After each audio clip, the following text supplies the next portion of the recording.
تو ناظرین آگے بڑھنے سے پہلے ہمارے یوٹیوب چینل انمول موتی کو سبسکرائب ضرور کریں۔ بسم اللہ الرحمن الرحیم۔ السلام علیکم ناظرین۔ غیر ملکی خبر رساں ادارے کے مطابق امریکی صدر ڈونلڈ ٹرمپ نے اپنے ثوابدیدی اختیارات استعمال کرتے ہوئے میکسیکو سرحد پر دیوار کی تعمیر کے لیے پاکستان اور افغانستان کے لیے مختص 1.50 ارب کا فنڈ استعمال کرنے کا فیصلہ کیا ہے۔ امریکی صدر نے یہ فیصلہ کانگریس کی جانب سے دیوار کی تعمیر کے لیے صدر کو مطلوب فنڈ نہ دینے کے بعد کیا گیا۔ امریکہ کے قائم مقام سیکرٹری دفاع پیٹر شنہان کے مطابق میکسیکو کی سرحد پر دیوار کی تعمیر کے لیے 1.50 ارب مختص کیے گئے ہیں اور یہ رقم امریکہ کی جانب سے مختلف پروگرامز کے لیے مختص فنڈ سے لی جائے گی۔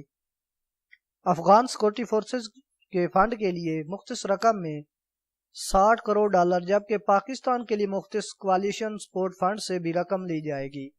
واضح رہے کہ صدر ٹرمپ نے امریکہ میں مہاجرین کی آمد کو روکنے کے لیے میکسیکو کی سرحد پر حفاظتی دیوار کی تعمیر کا متنازع فیصلہ کیا تھا، جس پر انہیں عالمی سطح پر بھی تنقید کا نشانہ بنایا گیا تھا اور کانگریس نے بھی مخالفت کی تھی۔ کانگریس کی جانب سے فنڈز کی منظوری نہ دینے پر امریکی صدر نے ملک میں ایمرجنسی بھی نافذ کر دی تھی۔